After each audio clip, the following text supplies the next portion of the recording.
Hello everyone, অনেকদিন পর আবার স্কুল ফ্রেন্ডরা মিলে যাচ্ছি কোথাও একটা ঘুরতে। চাকরির সুবাদে এক একজনকে থাকতে হয় এক এক এলাকায়। হুট করে কোনো একটা বন্ধু পেলেই আমরা ছুটে যাই কোনো না কোনো দিকে। তো এবার আমরা যাচ্ছি ভোলাগঞ্জের সাদা পাথরে। আর যেখানে আছে আপনার স্কুল ফ্রেন্ডরা, সেখানে তো মাস্তির কোনো অভাবই হবে না। এই যে আমরা জার্নির শুরুতেই শুরু করে দিয়েছি খাওয়া দাওয়া, কারণ সবারই মোটামুটি খিদে লেগে গিয়েছিল। সকালের নাস্তা করে কেউই বের হয়নি, তাই আমরা আলু চপ আর সিঙ্গারা দিয়ে আমাদের সকালের নাস্তা শেষ করি। আর যেতে যেতে রাস্তার সৌন্দর্য উপভোগ করতে থাকি, গান গাইতে থাকি। সাদা পাথরে আমি আগেও গিয়েছি, কিন্তু একদম আপনার ছোটবেলার বন্ধুদের সাথে যখন আপনি কোথাও একটা বেড়াতে যাবেন, সেটার স্পেশালিটি নিশ্চয়ই আপনি ভাবতে পারছেন আমাদের জন্য এই জার্নিটা কতটা স্পেশাল ছিল। আর সাদা পাথর যাওয়ার রাস্তাটা ছিল আসলেই চমৎকার। চারপাশে এত প্রকৃতির মাঝে আমরা যেন একদম রিফ্রেশড হয়ে গিয়েছিলাম। এখানে আসার সবচেয়ে বড় একটা ব্যাপার হচ্ছে এই রাস্তাগুলোর সৌন্দর্য। ঘুম ভাঙা কোনো সকালে সূর্যটাকে দেখা, আর মোরা কোনো দুপুরে গুনগুনিয়ে গাওয়া, অধরা সব পথিকের সবটাই ভালো লাগা। আর জানালার ওই কাছটায় থমকে থাকা বৃষ্টি, অলিখিত সব কবিতায় আটকে থাকা সৃষ্টি, দেয়ালে আঁকা ছবিটায় ছড়িয়ে ভালোবাসা। দেখো তোমার মেঘে মিশে আছে আমার অচেনা রোদ্দুর। সেদিন ছিল বেশ রৌদ্রোজ্জ্বল একটি দিন, তাই আকাশের মেঘ, পাহাড় আর পানির স্বচ্ছতার এই কম্বিনেশনটা আপনাকে মুগ্ধ করতে বাধ্য। তো আমরাও মুগ্ধ হয়ে উপভোগ করছিলাম সেই প্রাকৃতিক সৌন্দর্য। প্রকৃতির এই অপূর্ব খেলা দেখতে দেখতে আমরা পৌঁছে যাই সাদা পাথর। আর যেহেতু প্রচুর গরম ছিল, আমরা সেখানে গিয়েই প্রথমে লেবুর শরবত খাই। প্রচণ্ড গরম থাকার কারণে লেবুর শরবতটাকে তখন অমৃত মনে হচ্ছিল। যার জন্য এত দূর আসা। এই হচ্ছে সেই সাদা পাথরের সমারোহ।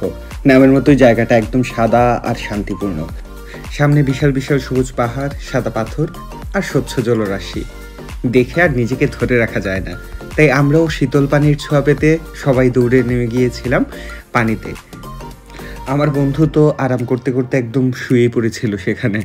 আমাদের এক্সাইটমেন্ট নিশ্চয়ই আপনারা ভিডিওতে দেখতেই পাচ্ছেন আমরা কতটা এক্সাইটেড ছিলাম সেখানে গিয়ে। তাই তোমায় নিয়ে হারাবো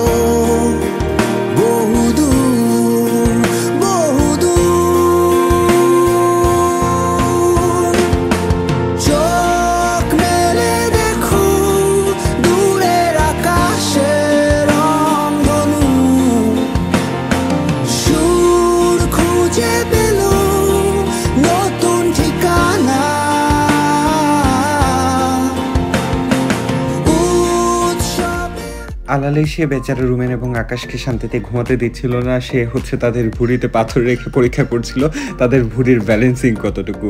এটা নিয়ে আমরা অনেকক্ষণ ফান করলাম, অনেক মজা করলাম। আবার এদিকে আলাল এসে আকাশকে আরও ঘুমানোর জন্য সহজ করে দিল। একটা বিশাল পাথর নিয়ে তার মাথায় দিল বালিশ হিসেবে ব্যবহার করার জন্য। আমার বন্ধুরা যে যেদিকে পারছিল একদম শুয়ে পড়ছিল পানিতে, কারণ সেদিন প্রচণ্ড গরমও ছিল। হঠাৎ করে দেখি এক ফুচকা মামা ফুচকা নিয়ে আসলো। তো এখানে বসে ফুচকা খাওয়ার আসলে ভিন্ন রকম একটা অনুভূতি। তো আমরা সেটা মিস করতে চাইনি কেউই। তো আমরা সেখানে বসে ফুচকা ঝালমুড়ি নেই ওনার কাছ থেকে, এবং এটার টেস্ট কি দুর্দান্ত ছিল, মানে এটা বলে বোঝানো যাবে না। আসলে খাবারের টেস্ট যে সিচুয়েশন এবং প্লেসমেন্ট অনুযায়ী ভেরি করে, সেটা আমরা ওইখানে বসে বুঝতে পেরেছিলাম। এত মজা লাগছিল ফুচকাটা খেতে। আর সবাই আমরা মোটামুটি কারাকারি করে সব ফুচকা খেয়ে শেষ করে ফেলেছিলাম।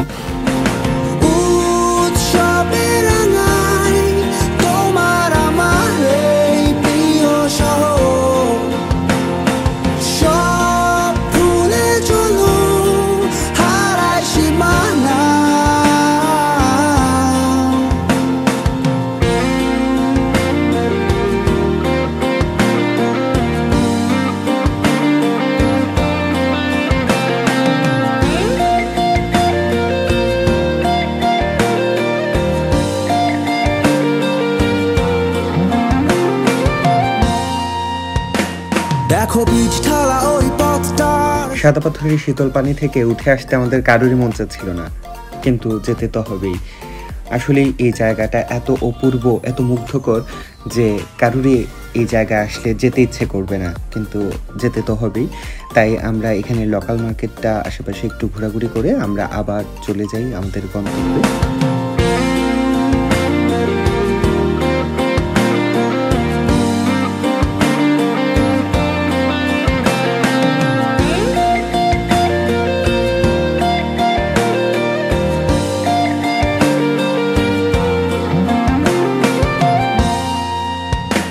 দেখো পিচ ঢালা ওই পথটার সবটাই আজ সাক্ষী, মেঘে ঢাকা আকাশটায়